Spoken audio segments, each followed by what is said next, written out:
Hello everyone, ఈ క్లాస్లో capital asset definition చూద్దాము. First thing, what is capital asset?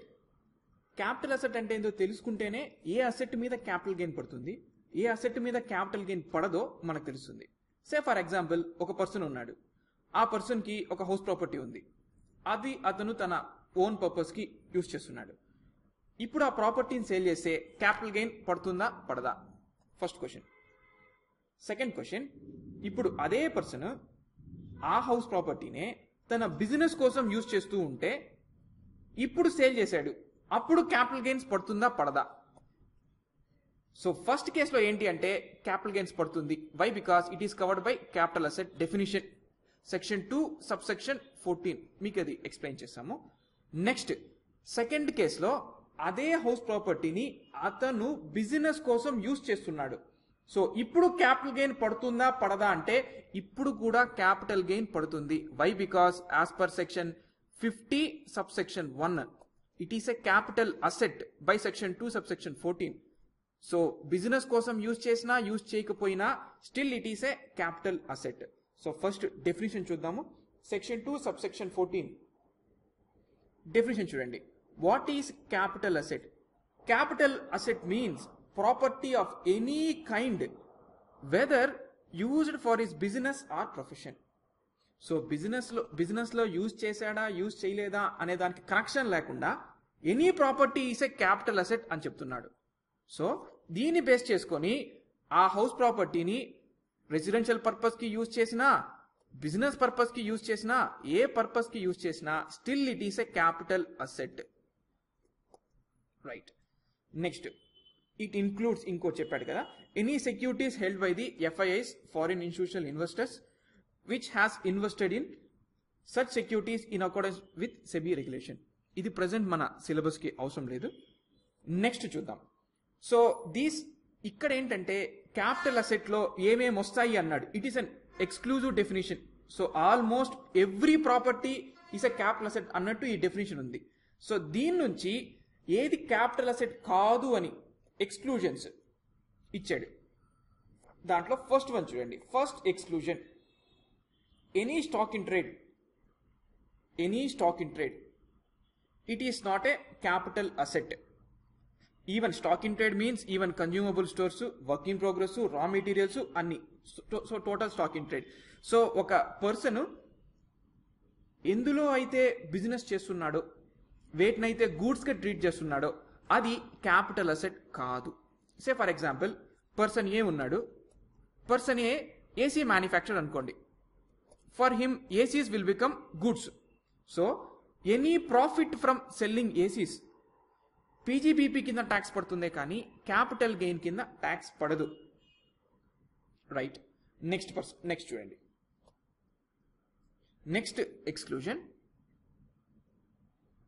Personal efforts which means any asset which were used for personal purpose.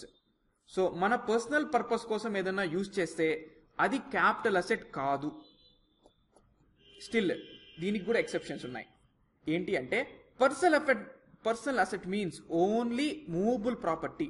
So only movable property మాత్రమే personal effect గా treat చేస్తున్నాడు. So any immovable property it is not personal effect.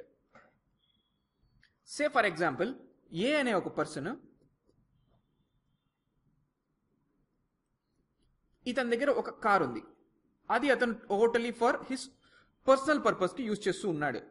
At the same time ఇతని దగ్గర ఇంకొక house property ఉంది. So కార్ని, house ప్రాపర్టీని రెండింటినీ సేల్ చేశాడు. సే ఫర్ ఎగ్జాంపుల్, కార్ ఒక 5 lakhs కి సేల్ చేశాడు అనుకుందాం, హౌస్ ప్రాపర్టీని ఒక 15 lakhs కి సేల్ చేశాడు అనుకుందాం. దెన్ ఏది క్యాపిటల్ అసెట్ అంటే car is not a capital asset since car is used for his personal purpose. So personal effect definition కింద కవర్ అవుతుంది. Any movable property used for personal purpose it is not a capital asset. So car is not a capital asset. Where as house property, even though నేను దాని personal purpose కి use చేసినా కానీ ఈ definition కింద cover కాదు కాబట్టి house property is a capital asset. So house property మీద మనకు క్యాపిటల్ గెయిన్ పడుతుంది. అగైన్ ఏది పర్సనల్ ఎఫర్ట్ కాదు అని దీనికి మళ్ళీ ఎక్స్క్లూజన్స్ ఇచ్చాడు. First one jewellery.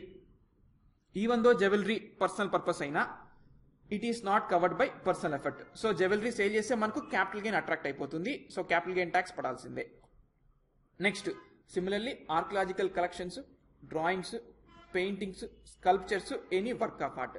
సో ఈ కేటగిరీలో ఉండే ఐటమ్స్ అన్నీ కూడా పర్సనల్ ఎఫర్ట్స్ కింద కావు. సో ఇవి సేల్ చేస్తే మనకు క్యాపిటల్ గెయిన్ అట్రాక్ట్ అవుతుంది. Next exclusion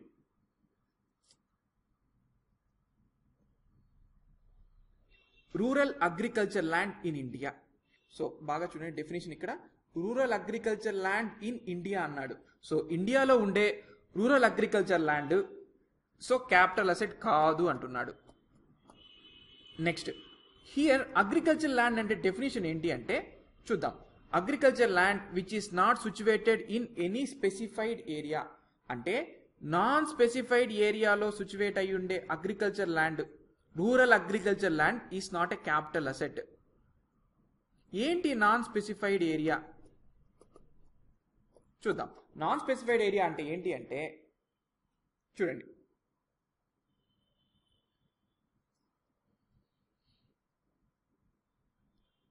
based on population. Say for example ఒక టౌన్ ఉంది అనుకుందాం, టౌన్ ఏ. సో ఈ టౌన్ ఏలో పాపులేషన్ 10,000 to 1 lakh అనుకుందాం, అంటే ఈ ఫస్ట్ కేటగిరీలో ఉండే టౌన్ అనుకుందాం. సో ఈ టౌన్ యొక్క మున్సిపల్ బౌండరీస్ ప్లస్ ఎంత చెప్పాడు 2 kilometers, రైట్. సో ఈ టౌన్ యొక్క మున్సిపల్ బౌండరీస్ నుంచి 2 kilometers రేడియస్ వరకు ఇదంతా ఏంటి అంటే specified area. So to qualify as a rural agriculture land, ఆ అగ్రికల్చర్ ల్యాండ్ ఈ ఏరియాలో ఉండకూడదు, అంటే outside this specified area ఉండాలి. సిమిలర్లీ ఇక్కడ ఇంకొక టౌన్ ఉంది అనుకుందాం. So town B. So these are the municipal limits. So town B municipal limits. Say for example town B population 1 lakh to 10 lakhs అనుకుంటే, సో స్పెసిఫైడ్ ఏరియా 6 kilometers ఇలా రావచ్చు. So ఇప్పుడు rural agriculture land అని ఏం పిలుస్తామంటే this is a specified area, this is a specified area.